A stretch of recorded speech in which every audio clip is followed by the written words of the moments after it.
कहानी शुरू होती है शांत पहाड़ों में, जहां एक अजीब लड़का क्रोग अपने परिवार के साथ रहता है। क्रोग एक सामान्य लड़का नहीं है, वह एक जानवर में बदल सकता है। अधिकतर समय वह एक प्यूमा के रूप में रहता है। वह इंसान बन सकता है, लेकिन उसके परिवार को यह ज्यादा पसंद नहीं है कि वह ऐसा करे। क्रोग की जिंदगी में एक सख्त नियम है, कभी भी इंसानों के पास मत जाना। उसका परिवार मानता है कि इंसान खतरनाक होते हैं, इसीलिए वे लोग दूर पहाड़ों में छुप कर रहते हैं। लेकिन जैसे जैसे क्रोग बड़ा होता है, उसकी जिज्ञासा भी बढ़ती जाती है। वह सोचने लगता है, इंसान असल में कैसे होते हैं, हम उनसे क्यों छुप रहे हैं। एक दिन क्रोग आखिरकार उस नियम को तोड़ देता है। वह अपने परिवार को पीछे छोड़कर इंसानों की दुनिया में चला जाता है। ज्यादा समय नहीं बीतता कि एक दयालु इंसानी जोड़ा उसे ढूंढ लेता है। वे सोचते हैं कि वह बस एक खोया हुआ लड़का है। उस पर दया आकर वे उसे गोद लेने का फैसला करते हैं। अब क्रोग के पास एक नया इंसानी परिवार है, एक गर्म घर है और यहाँ तक कि भाई बहन भी हैं। शुरुआत में सब कुछ सामान्य लगता है। एक सुबह अपने नए परिवार के साथ नाश्ता करते हुए क्रोग टीवी पर खबरें देखता है। खबरें परेशान करने वाली हैं। अजीबोगरीब जानवरों के हमले हुए हैं, जानवर अजीब व्यवहार कर रहे हैं और अलग अलग प्रजातियों के बीच हादसे हो रहे हैं। कोई नहीं जानता कि यह सब क्यों हो रहा है। क्रोग बेचैन महसूस करता है। इसमें कुछ तो ऐसा है जो उसे जाना पहचाना सा लगता है। उसी दिन क्रोग अपने नए स्कूल जाने की तैयारी करता है। वह अपने दत्तक पिता और भाई बहनों को अलविदा कहता है। फिर वह अपनी दत्तक माँ अन्ना के साथ कार में बैठता है। उसकी बहन मेलोडी अचानक साथ चलने का फैसला करती है। वह यह सवारी मिस नहीं करना चाहती। जैसे ही वे सड़क पर सफर कर रहे होते हैं, क्रोग को कुछ अजीब सा नजर आता है। दो काले कौवे कार के ऊपर उड़ रहे हैं। वे वहां से जाते नहीं हैं। वे लगातार उनका पीछा करते रहते हैं। क्रोग उनकी ओर देखना बंद नहीं कर पाता। एक विचार उसके मन में आता है, क्या वे भी मेरी तरह हैं? क्या वे भी रूप बदलने वाले हैं? जैसे ही रात होती है, परिवार आराम करने के लिए एक छोटे से होटल में रुकता है। क्रोग उम्मीद करता है कि अजीब सा एहसास आखिरकार चला जाएगा, लेकिन ऐसा नहीं होता। रात को देर से एक अजीब सी आवाज उसे जगा देती है। वह धीरे धीरे खिड़की तक जाता है और बाहर झांकता है। जो वह देखता है उसे देखकर वह चौंक जाता है। भेड़ियों का एक झुंड तेजी से सड़क पर दौड़ता हुआ एक अंधेरी गली की ओर जा रहा है। उसी समय सड़क के पार वाली इमारत की बत्तियां अचानक बुझ जाती हैं। क्रोग का दिल तेजी से धड़कने लगता है। उसे पता है कि यह सामान्य नहीं है। अगली सुबह परिवार फिर से सड़क पर निकल पड़ता है। घंटों की ड्राइविंग के बाद वे आखिरकार अपने गंतव्य क्लियर वाटर हाई स्कूल पहुंच जाते हैं। जैसे ही क्रोग कार से बाहर निकलता है, वह वहीं ठिठक जाता है। दो कौवे जो पूरी यात्रा के दौरान उनका पीछा कर रहे थे, अब वहीं खड़े हैं, लेकिन अब वे छात्र बन गए हैं। उसी पल क्रोग जान जाता है कि उसका एहसास शुरू से ही सही था।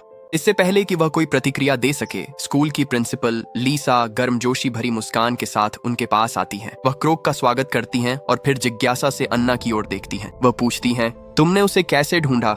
अन्ना धीरे से सब कुछ समझाती है। वह कहती है कि क्रोग के असली माता पिता के बारे में कभी कुछ पता नहीं चला। सालों पहले जब वह एक सामाजिक कार्यकर्ता के रूप में काम कर रही थी, उसे एक बच्चे के खतरे में होने की सूचना मिली थी। जब उसने क्रोग को पाया, वह डरा हुआ था और कांप रहा था। वह उसे पीछे नहीं छोड़ सकती थी, इसलिए वह उसे अपने घर ले आई और बाद में अपने पति को उसे गोद लेने के लिए मना लिया।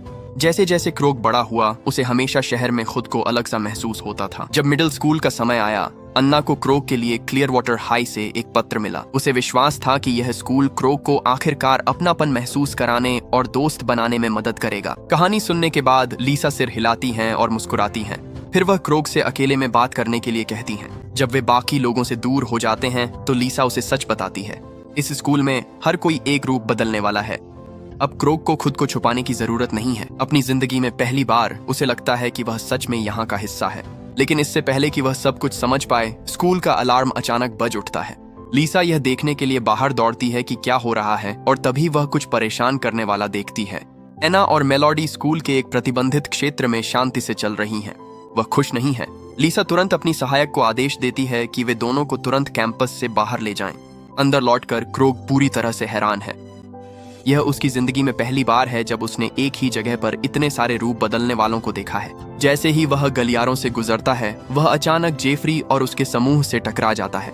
वातावरण तुरंत ही तनावपूर्ण हो जाता है। दोनों पक्ष एक दूसरे की आंखों में आंखें डाल लेते हैं और ऐसा लगता है कि किसी भी पल लड़ाई छिड़ सकती है। लेकिन इससे पहले कि कुछ हो, जेम्स बीच में आकर उन्हें रोक देता है। इसके तुरंत बाद स्कूल में एक आधिकारिक स्वागत समारोह आयोजित किया जाता है। समारोह खत्म होने पर एना क्रोग को गले लगाती है और अलविदा कहती है। वह और मेलोडी कार की ओर लौटती है। ठीक उसी समय एंड्रयू वहां पहुंचता है। एंड्रयू एक अमीर और ताकतवर आदमी है। वही है जो पूरे स्कूल को फंड करता है। क्रोग की एंड्रयू से थोड़ी देर बाद मुलाकात होती है। उनकी बातचीत के दौरान क्रोग एक बहुत ही निजी बात स्वीकार करता है। वह कहता है कि उसने पहाड़ों को इसलिए छोड़ा क्योंकि उसे लगा कि जीवन में सिर्फ एक प्यूमा होने से कहीं ज्यादा कुछ है। अगर वह हमेशा वहीं रहता तो कभी यह पता नहीं लगा पाता कि वह असल में कौन है। बाद में क्रोग अपने डॉर्म रूम में पहुंचता है। लीसा उसे स्कूल के बुनियादी नियम समझाती है और फिर उसे अकेला छोड़ देती है। अचानक उसकी खिड़की पर एक गिलहरी आ जाती है। क्रोग उसे अंदर आने देता है और जल्दी ही समझ जाता है कि यह कोई सामान्य गिलहरी नहीं है, वह हॉली है। उसे उसका मार्गदर्शक नियुक्त किया गया है और वह उसकी पहली रूपांतरण कक्षा में उसकी मदद करेगी। कक्षा में शिक्षक एक गंभीर चेतावनी देता है।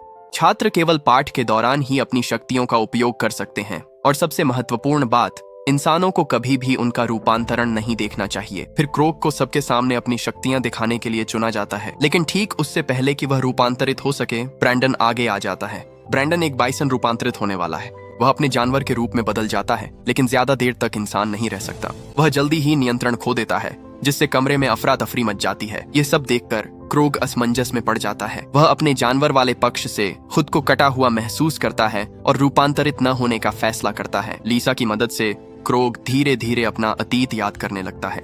वह खुद को अपने असली परिवार के साथ जंगल में आजादी से दौड़ते हुए देखता है। वे यादें उसके दिल को छू जाती हैं। वह जुड़ाव उसके भीतर कुछ जगह देता है और आखिरकार क्रोग रूपांतरित हो जाता है। उसी पल प्रिंसिपल कमरे में मौजूद सभी लोगों से भी ऐसा ही करने के लिए कहता है। तभी क्रोग को सच्चाई का एहसास होता है। यहाँ के ज्यादातर छात्र भेड़िए हैं। लीसा उसे उसकी असली भूमिका समझाती है। इस स्कूल में वह सीखेगा कि अपने इंसानी पक्ष और जानवर वाले पक्ष के बीच संतुलन कैसे बनाए। एक दिन वह दोनों दुनियाओं के बीच एक पुल बन सकता है। उस शाम बाद में क्रोग अपने कमरे में आराम कर रहा है, सब कुछ समझने की कोशिश कर रहा है। अचानक ब्रैंडन वहां आ जाता है। वह सहजता से घोषणा करता है कि वह क्रोग का नया रूममेट है। कुछ ही देर बाद हॉली दरवाजा खटखटाती है और उन्हें बताती है कि डिनर का समय हो गया है। कैफेटेरिया में क्रोग की मुलाकात डोरियन से होती है, जो एक लड़का है जो बिल्ली में बदल सकता है। डोरियन अपनी कहानी साझा करता है। स्कूल में आने से पहले वह एक इंसानी परिवार के साथ पालतू जानवर की तरह रहता था। सब कुछ ठीक था जब तक उन्होंने उसे अपने हाथों से सार्डिन का डिब्बा खोलते हुए नहीं पकड़ लिया। क्रैग ने जब अपनी जानवर वाली रूप दिखा दी तो कई छात्र उसका सम्मान करने लगे, लेकिन कुछ उससे डरने भी लगे। कमजोर छात्रों के लिए उसके पास खड़े होना भी डरावना लगता है। एक छोटा लड़का जो एक छोटी घोड़ी में बदल सकता है, कोशिश करता है कि किसी की नजर में ना आए, लेकिन वह जेफरी और उसके वुल्फ पैक से टकरा जाता है। स्थिति बहुत जल्दी खतरनाक हो जाती है। क्रैग बिना सोचे समझे आगे बढ़ता है। वह लड़के की रक्षा करने के लिए बीच में आ जाता है। इससे हालात और भी बिगड़ जाते हैं। भेड़िए उसे डराने की कोशिश करते हैं, लेकिन जेम्स ठीक समय पर आ जाता है और लड़ाई को रोक देता है। उस रात क्रैग अपने परिवार के बारे में सपना देखता है, लेकिन अचानक एक जोरदार धमाके से उसकी नींद खुल जाती है। ब्रैंडन नींद में ही बदल गया है और उसने अपना बिस्तर पूरी तरह से तोड़ दिया है। ब्रैंडन हंसते हुए कहता है कि ऐसा हफ्ते में 1-2 बार हो ही जाता है। क्रैग समझ जाता है कि यहाँ उसकी रातें उतनी शांतिपूर्ण नहीं होंगी जितनी उसने उम्मीद की थी। अगले दिन युद्ध कला की कक्षा में ब्रैंडन और बोर्डा को लड़ने के लिए चुना जाता है, लेकिन ब्रैंडन मना कर देता है। वह कहता है कि वह अहिंसावादी है और वहां से चला जाता है। फिर शिक्षक क्रैग को चुनता है। क्रैग अब भी खुद पर संदेह करता है। यह देखकर एंड्रयू आगे आता है और उसे एक छोटी थैली देता है। उसके अंदर प्यूमा की पेशाब है। जैसे ही क्रैग उसकी गंध सूंघता है, उसके अंदर कुछ टूट जाता है। वह तुरंत बदल जाता है। हालांकि बोर्डा बहुत बड़ा है, क्रैग उससे तेज चलता है, जोरदार वॉर करता है और पूरी इच्छा शक्ति के साथ लड़ता है। आखिरकार वह जीत जाता है।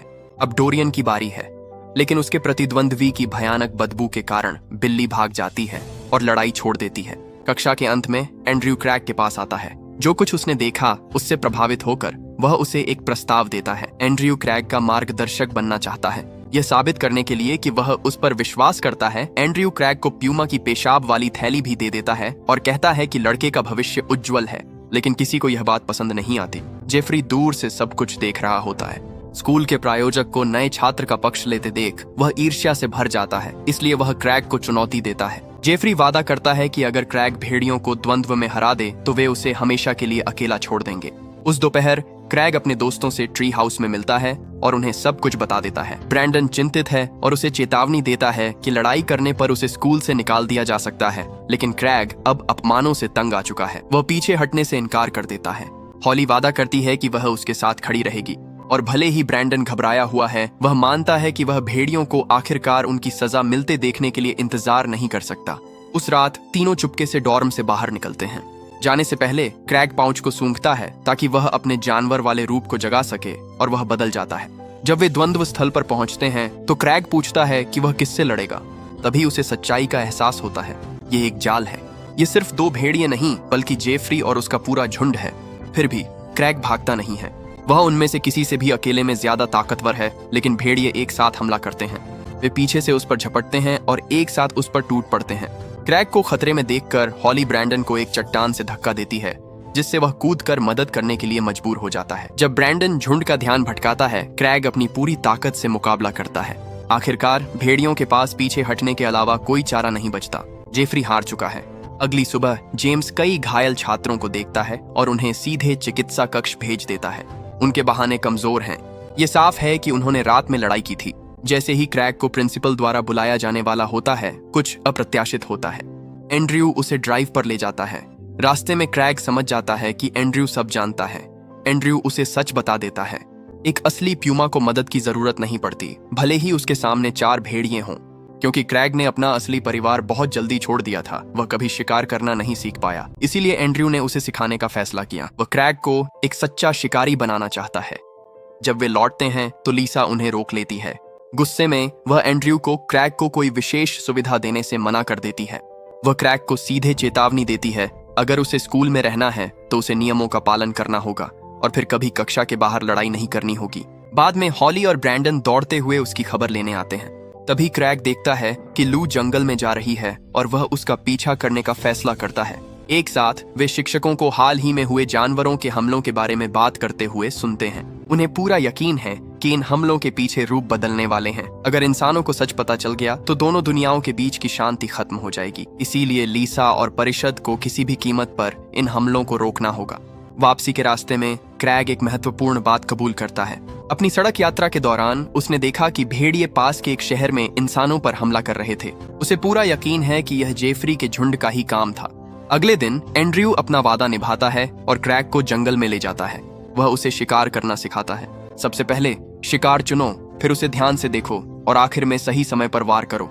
क्रैग सफल होता है और एक हिरण पकड़ लेता है। वे दोनों मिलकर भोजन साझा करते हैं। वापसी के रास्ते में एंड्रयू अपने दिल की बात खोलता है। कभी उसकी एक बेटी थी, अगर वह जिंदा होती तो वह क्रैग की उम्र की होती। बाद में अवकाश के समय लू देखती है कि क्रैग कुछ खा नहीं रहा है। वह उसे बताता है कि उसने सुबह ही शिकार कर लिया था। ये सुनकर लू चुप हो जाती है और वहां से चली जाती है। उसे वह दिन याद आ जाता है जब एक प्यूमा ने उसकी माँ पर हमला किया था, जिससे वह बुरी तरह घायल हो गई थी।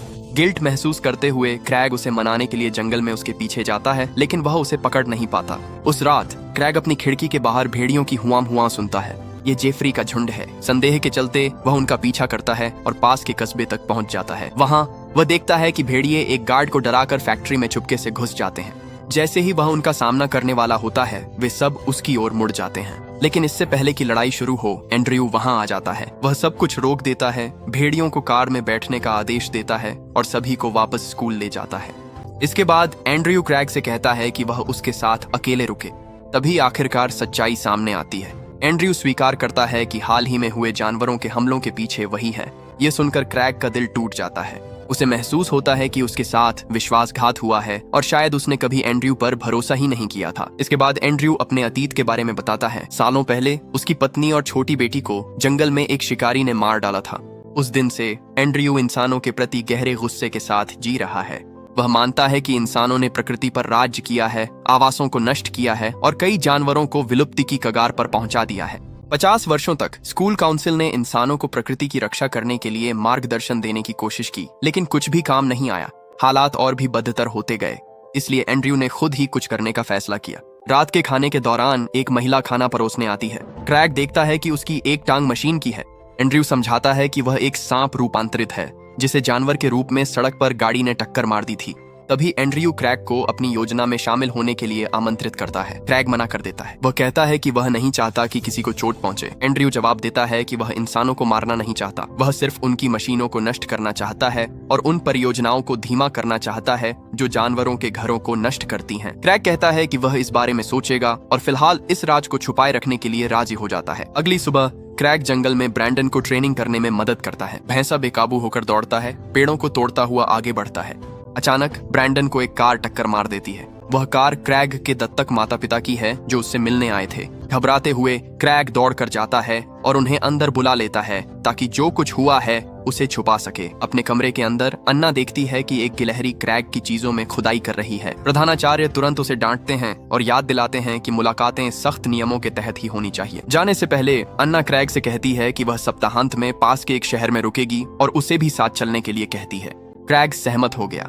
बाद में एंड्रयू ने उसे फोन कर सप्ताहांत के कार्यक्रम में बुलाया। क्रैग ने मना कर दिया और कहा कि वह इंसानों को नुकसान पहुंचाने के खिलाफ है। एंड्रयू बिना कुछ कहे फोन काट देता है। असहज महसूस करते हुए क्रैग अपना मन साफ करने और रूप बदलने का अभ्यास करने के लिए जंगल में चला जाता है। कई घंटे बाद विंग उसे ढूंढ लेता है, चिंतित होकर। अचानक आसमान में एक ड्रोन दिखाई देता है। विंग उसे तुरंत पहचान लेता है। यह एक शिकारी का है और ट्रैकिंग कुत्ते पहले ही छोड़ दिए गए हैं। क्रैग दौड़कर पेड़ों की ऊंचाई में छुप जाता है, लेकिन ड्रोन उसका पीछा करता रहता है। उसे बचाने के लिए विंग ड्रोन को नष्ट कर देता है और क्रैग से कहता है कि वह भागता रहे। लंबी भाग दौड़ के बाद क्रैग आखिरकार थकावट से गिर पड़ता है। तभी क्रो लड़कियों में से एक शैडो वहां आती है और उसे कपड़े फेंकती है ताकि वह फिर से इंसान का रूप ले सके। अपने दोस्तों की मदद से क्रैग स्कूल की ओर वापस लौटता है, लेकिन कैंपस पहुंचने से ठीक पहले वह बेहोश हो जाता है। एंड्रयू उसे ढूंढ लेता है और आराम करने के लिए अपने घर ले जाता है। जब क्रैग जागता है तो वह एंड्रयू को शिकारी के बारे में बताता है। एक दर्दनाक विचार उसके मन में आता है। अगर वही बात जो एंड्रयू के परिवार के साथ हुई थी उसके असली परिवार के साथ भी हुई हो तो? उस डर ने सब कुछ बदल दिया। क्रैग एंड्रयू की योजना का समर्थन करने और उसकी लड़ाई में शामिल होने का फैसला करता है। उनके पहले मिशन से पहले एंड्रयू को चौंकाने वाला खुलासा करता है। उसने पहले ही रूप बदलने वालों को क्रैग के असली परिवार की तलाश में भेज दिया है। अगर वे जिंदा हैं तो वह वादा करता है कि वे उन्हें ढूंढ लेंगे। कुछ ही समय बाद क्रैग को अन्ना का फोन आता है। वह उनका वीकेंड ट्रिप रद्द कर देती है, कहती है कि उसकी एक जरूरी अपॉइंटमेंट है। इसी समय ब्रैंडन और हॉली भी आ जाते हैं। वे उसकी चिंता कर रहे होते हैं। वे क्रैग से बात करने की कोशिश करते हैं, लेकिन वह पहले ही उनसे दूर होने लगा है। कुछ ही देर बाद क्रैग एंड्रयू और बाकी लोगों के साथ खान की ओर निकल जाता है। वहां पहुंचने के बाद एंड्रयू समूह को बांट देता है। क्रैग को जंगल के जानवरों को उस इलाके से डराकर भगाने के लिए कहा जाता है। जेफरी और भेड़ियों को मजदूरों को बाहर निकालना है ताकि किसी को चोट न लगे। शुरुआत में क्रैग कुछ खरगोशों को भगा देता है, लेकिन फिर उसका दिल लगभग रुक जाता है। उसे एहसास होता है कि उसके दत्तक माता पिता पास ही कैंपिंग कर रहे हैं। डर के मारे क्रैग तुरंत एंड्रयू को फोन करता है। एंड्रयू शांत स्वर में कहता है कि उसने उन्हें घाटी में दूर देखा था और वादा करता है कि वे सुरक्षित हैं। फिर भी क्रैग को लगता है कि कुछ गड़बड़ है। भेड़िए मजदूरों को इतना डरा देते हैं कि वे ट्रक में भाग जाते हैं। जैसे ही इंसान वहां से जाते हैं, डेरेक वाहन में चढ़कर उसमें रखी लकड़ियों को छोड़ने की कोशिश करता है। क्रैग उससे रुकने की गुहार लगाता है। अगर लकड़ियां गिर गईं तो उसका परिवार मर सकता है। उसी समय ब्रैंडन और हॉली क्रैग का समर्थन करने के लिए पहुंचते हैं। स्थिति और भी तनावपूर्ण हो जाती है। फिर शैडो और विंग ऊपर उड़ते हुए दिखाई देते हैं। भेड़िए घबरा जाते हैं। वे नहीं चाहते कि उनकी शिकायत हो या उन्हें निकाला जाए, इसलिए वे मिशन छोड़कर भाग जाते हैं। अब लू आगे आता है और डेरेक को समझाने की कोशिश करता है। वह उसे बताती है कि सब कुछ नष्ट करने से इंसान और ज्यादा जोर से पलटवार करेंगे, लेकिन डेरेक उसकी बात नहीं सुनता। वह लू को धक्का देता है। इससे कौवे गुस्से में आ जाते हैं और तुरंत उस पर हमला कर देते हैं। गुस्से में डेरेक एक ग्रिजली भालू में बदल जाता है। ब्रैंडन अपने दोस्तों की रक्षा के लिए कूद पड़ता है। हॉली भी लड़ाई में शामिल हो जाती है। अब अपने प्यूमा रूप में क्रैग किसी तरह डेरेक को ट्रक से बाहर फेंक देता है। ठीक उसी समय एंड्रयू आगे आता है। वह पहियों को रोक रही लकड़ियों को हटा देता है। ट्रक चलने लगता है। क्रैग समझ जाता है कि एंड्रयू लकड़ियों को गिरने दे रहा है। अपने साथ धोखा महसूस करते हुए एंड्रयू क्रैग पर हमला करता है और दोनों के बीच लड़ाई शुरू हो जाती है। लेकिन अचानक क्रैग देखता है कि लकड़ियां पहाड़ी से लुढ़कती हुई सीधे उस घाटी की ओर जा रही हैं जहां उसका परिवार है। वह लड़ाई रोक देता है और दौड़ पड़ता है। लकड़ियां जोरदार तरीके से पहाड़ से नीचे गिरती हैं। एना सबको छुपने के लिए चिल्लाती है, लेकिन मेलोडी उसे सुन नहीं पाती। वह हेडफोन लगाए हुए है।